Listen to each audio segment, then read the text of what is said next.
Yeah, introduce yourself, Pulkit. Yeah, hi ma'am. Actually, I am working in HCL as a software test engineer from last 5 years, Mm-hmm. and joined this Grow Tech Minds for better understanding of automation testing courses and the various tools involved in the automation testing field. So yeah, going good till now. Let's see. Okay, so can you please tell me what is method overloading? So, my overloading is basically developing the various methods with the same name and signature, and yeah, that's it.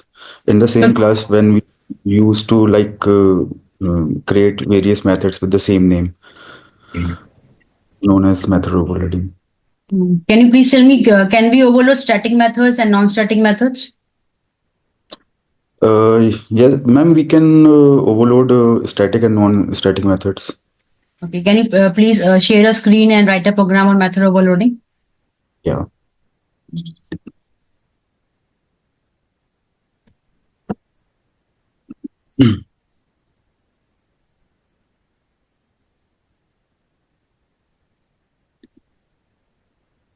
Ma'am, are you able to see my screen? No, no, not as if no. No. Okay, just a second.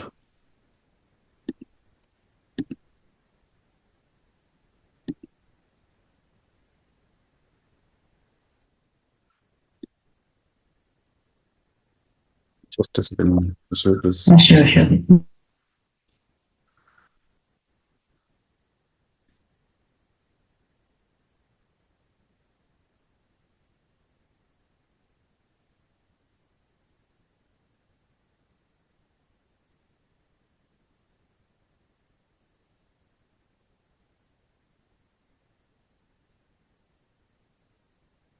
Aman, are you able to see? Yes, yes, now I can see.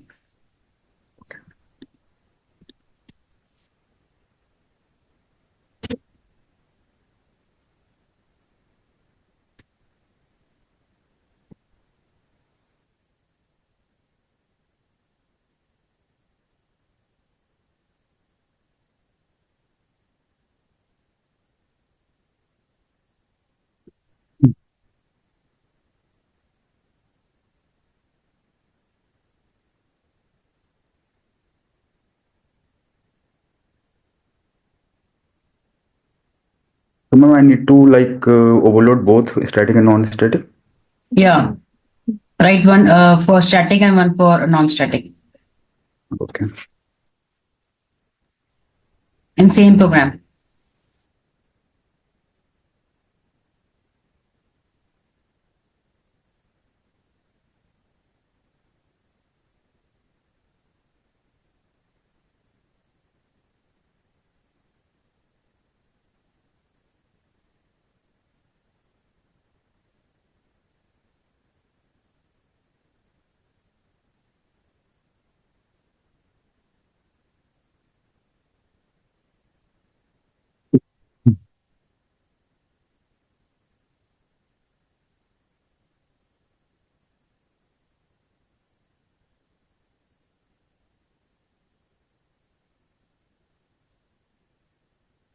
No, create one more for static and one more for void, like two static and two non-static.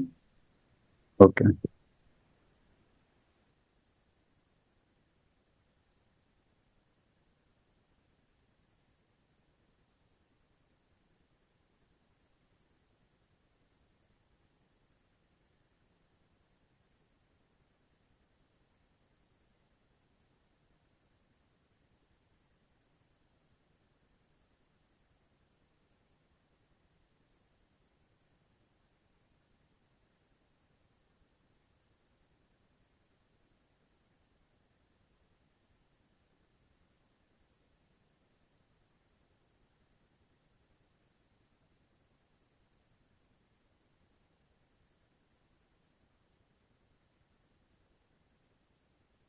Mm.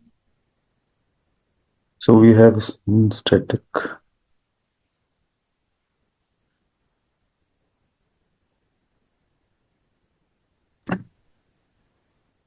Mm. What about the parameters? In line Yeah, ma'am. 14, yeah, write parameters in it.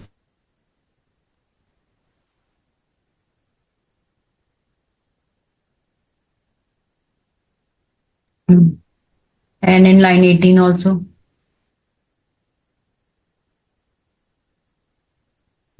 It's already written now. But you're getting a compile time error, right? So you have to add more parameters to it. Okay.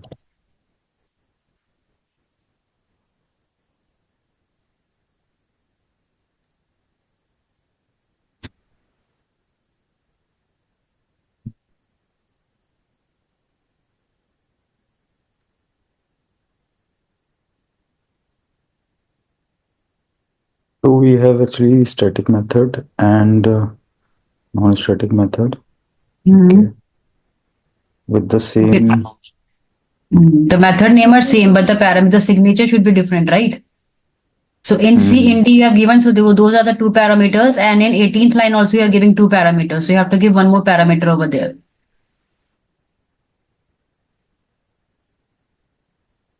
Yeah. Hmm.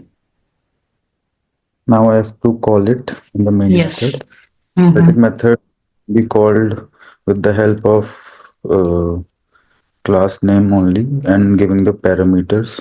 Mm-hmm.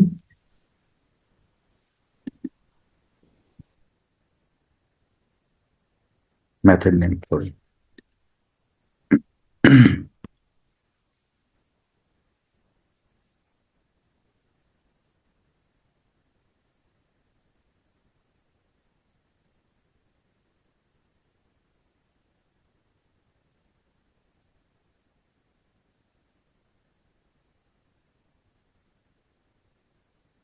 And non-static method can be called by creating the reference variable.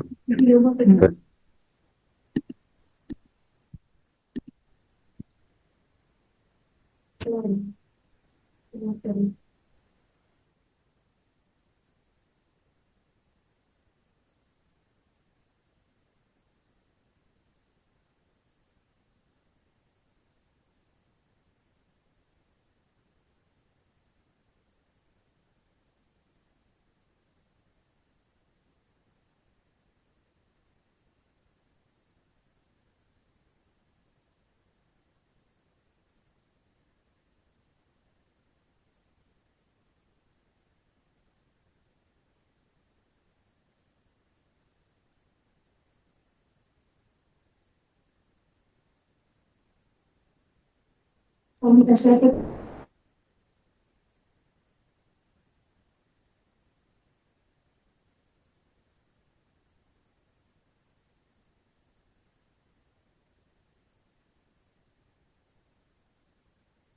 Yeah, man.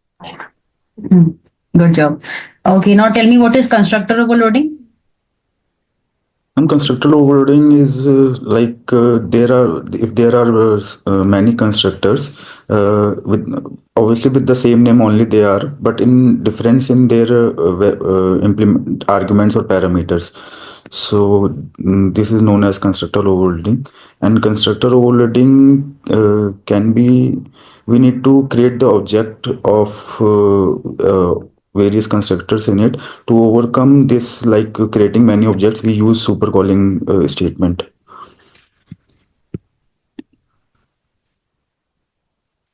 In a same in, class, we are using which statement? This calling or super calling? in the same class we are using this, and for multiple classes we are using super calling So, statement. do you know the program of this calling statement? Yeah, ma'am. Yeah, can you please write the program? Make one more class. Mhm.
The same class name you are going to use Oh, constructor, right? Constructor's name is same as the class name.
the constructor.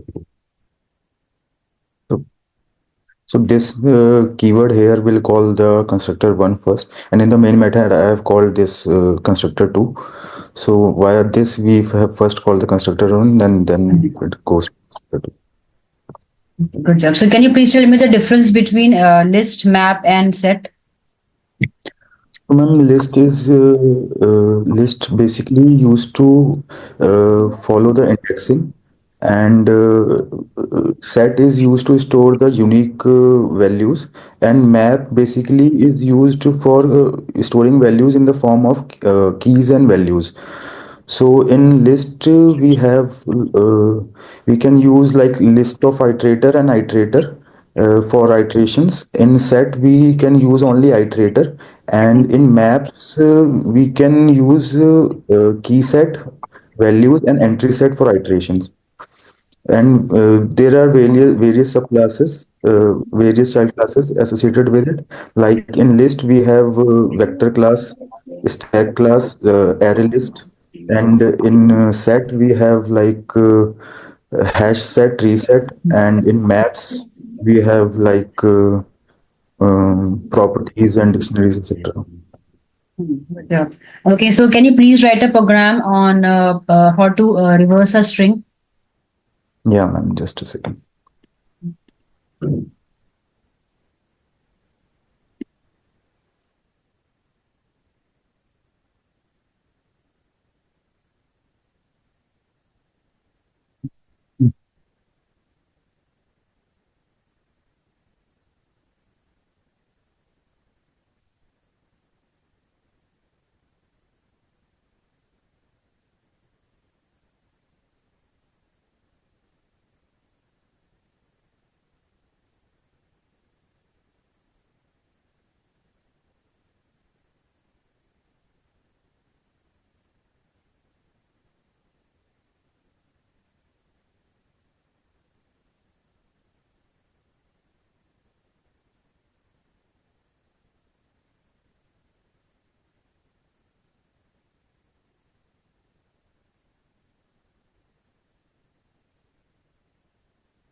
It will give characters at I, index position I.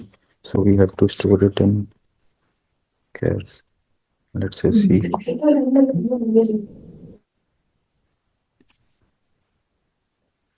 Now we can like have the output as output plus C.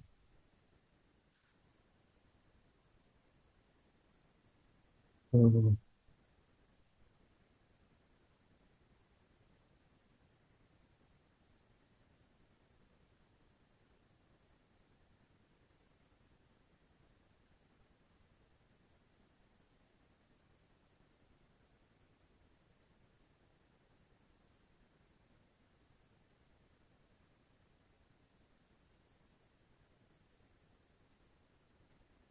Check the exceptions. Why you're getting this exception? Check number 13. yeah, yes, sorry. Yeah, ma'am. No, it's fine. Actually, I haven't not like it is out of range. I've given So how you whole will length. handle this kind of exceptions, like the exceptions which you have got right now, string out of bond exception. So what is the way Yeah. of handling those kinds of exception? Do you know through which what we have to write to handle exception? How you do exception handling? Yeah. So, ma'am, basically there are two ways to handle these types of exceptions. One, we can use the try catch block, and we can check whether if the exception is coming, we can the code will go to the catch block, and if the exception is not coming, then it will execute the try block. And the second way is to like declare it with the throws statement, Very and good. so these are the way to handle those steps of exception. Yeah, Pulkit, you can stop sharing. I will just ask two more questions. Can you state the difference between string buffer and string builder? Two So, ma'am, difference. string builder, string buffer first is like introduced in Java 1.0, and string builder is introduced in Java 1.2, and 1. so 1.5 string sorry, huh. one, String buffer is 1.2 and string builder is 1.5. Yeah. sorry, yes, ma'am. So, ma'am, string buffer also is like non-synchronized and not thread safe, and string builder is synchronized and thread safe. You're saying the opposite. String buffer Oh, is sorry, string buffer is synchronized and string builder is not synchronized. not And synchronized. string buffer is thread safe and string builder is not thread safe. Oh, okay. Sorry. Yes, ma'am. Both are mutable. Yes, both are mutable. String is immutable actually. So what do you mean by if you say string is immutable? So, ma'am, string immutable means like it cannot be modified. So, but string builder and string buffer methods, there are those methods in which we can modify the string. Okay, so can you please tell me what are the properties of array list? Array list, okay. So, ma'am, array list first of all like follows indexing. It can also the null values, can also accept the duplicate values. So in array list, we have like various methods like uh, add, Add and we can all. use also add all, replace all, and we can use like iterator in array list also. So So does it accept heterogeneous values yeah, ma'am, array list accepts heterogeneous and duplicate? because yeah, ma'am, it also accept duplicates. Yes. Okay, and what is the initial value of array list constructor? Initial value of array list constructor. Initial capacity of an empty array list. I think, ma'am, 16, It is 10. 10. Okay. Yeah, 16 is for string buffer and string builder. Yeah. Okay, ma'am. Pulkit, yeah, thank you so much. Yeah, you have to just revise little bit theoretical part, but in programming part you're good. Okay, Yes, and ma'am. just work hard little more, and definitely you are going to success. Yeah, So I'm ma'am. very happy, yeah, with the interview, with the performance which you have shown right now. But you have to just Yeah. work on the theoretical part. Programming, you are well versed. just go through all the concepts once again, and then The theoretical one. Programming, you're well aware. Yeah. Yeah. So thank anything you. else you want to say, Pulkit? Nothing, ma'am. Just going forward, I need to attend some more classes, and let's see what. Go ahead. Yeah, kindly do the cross KT also, because I have seen students who are doing cross KT, they have enough amount of knowledge, ample amount of knowledge. So kindly That is do what that also. I'm lacking, because I can say some things, but